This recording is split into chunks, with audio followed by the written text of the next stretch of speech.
Well, look at that, look at that. LeBron done did it again. First going to South Beach, then getting Kevin Love to the Cavs, then getting AD to the Lakers, and now this. LeBron got Westbrook. Bron got Brody. Let's take a quick second to watch the intro, and then we'll discuss.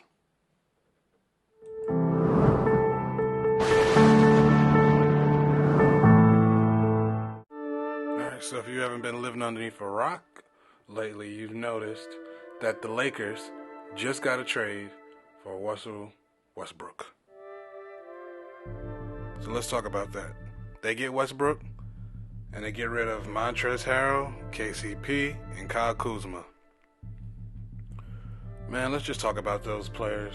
I feel bad for Trez. He was just so close to a chip. So close. He was with the Clippers.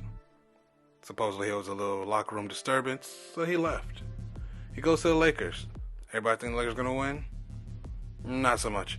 He loses a lot of playing time, barely even plays in the playoffs. And now he's on the Wizards, and we know ain't nothing happening to the Wizards. So poor him.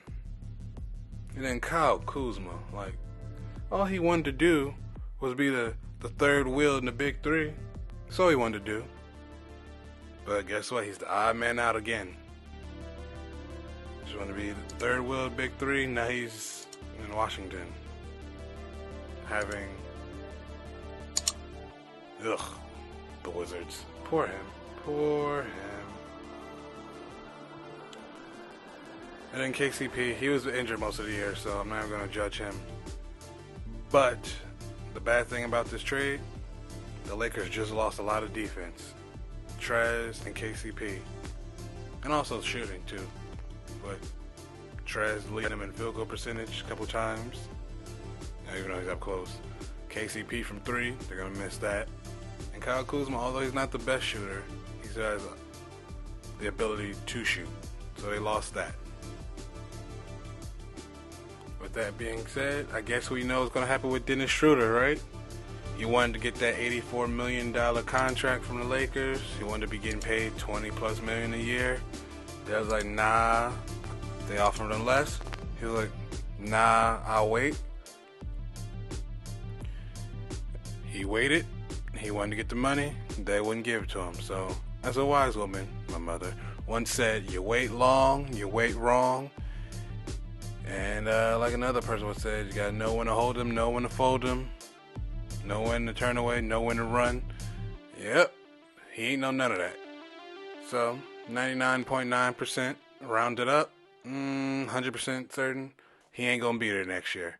Maybe he'll find a team like I don't know who's trash, the Cavaliers. Maybe he'll go to the Cavs. All right, but anyway, enough about all that. Let's talk about what I feel are the pros and cons of this trade. Alright? Pros. Westbrook. Flat out. Mr. always going 110 miles an hour. Mr. always gives you 100%. You never have to question his effort. Matter of fact, sometimes you gotta try to get him to reel it back in. Don't go full tilt. Save some gas for for later. So that effort, that energy is going to be good because LeBron's getting older and we saw him wearing down, and Anthony Davis just ain't no leader. He ain't going to take charge of nothing. Ever. Never has, probably never will. Now, some of my cons, obviously. He can't shoot. He can't shoot three, which he was about 31%. 30% for his career, 31% for last year. He was 43% from the field, so he's really not a good shot maker, shot taker, shot IQ. He will run like a bull in a china shop, although bulls don't run in china shops. But he can't shoot. And what the Lakers needed last year was shooting. AD can't really shoot. LeBron, he's streaky at best. He's 34%, so he's better, not by much. So where are they going to get this shooting from? Because they almost broke. They're running out of money. So that's one of the cons I got. He's good for helping out, with the pace, although LeBron kind of like to play slow, Westbrook like to play fast. Let's see how that goes. But he cannot shoot. How are they going to space the floor? Because Westbrook needs to be able to drive, LeBron needs to be able to drive, and Anthony Davis, he act like he afraid to go in the paint, so he'll be floating around anyway, so he'll be fine whatever he gets. But he can't shoot. But what he will do, another pro, he will use that intensity to scare the defense like he always does. He never stops. Ever.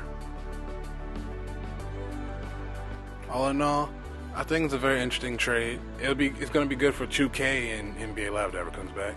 In real life, I'm not so certain how this works out. It's going to be very entertaining though. A team that's all drivers, no shooters, iffy defense. Let's see how that goes. But I got a question for you guys. Is there any way that you think that Melo ends up on the Lakers now? LeBron and Melo have been friends for a long time. Melo is actually supposed to join them in South Beach, but Melo didn't follow the plan and messed up. He should have followed the plan. So anyway, you think that happens? Let's see what LeBron, makes happen next. LeBron's been making magic for a while. He should play for the Magics. But let's see how this goes, alright? Alright, appreciate you guys. So, drop a like if you made it this far. Leave a comment. Tell me about your opinion on this whole Lakers, LeBron, GM situation. And just remember, when there's sports, I'll have an opinion. Thank you for stopping by. See you guys next time.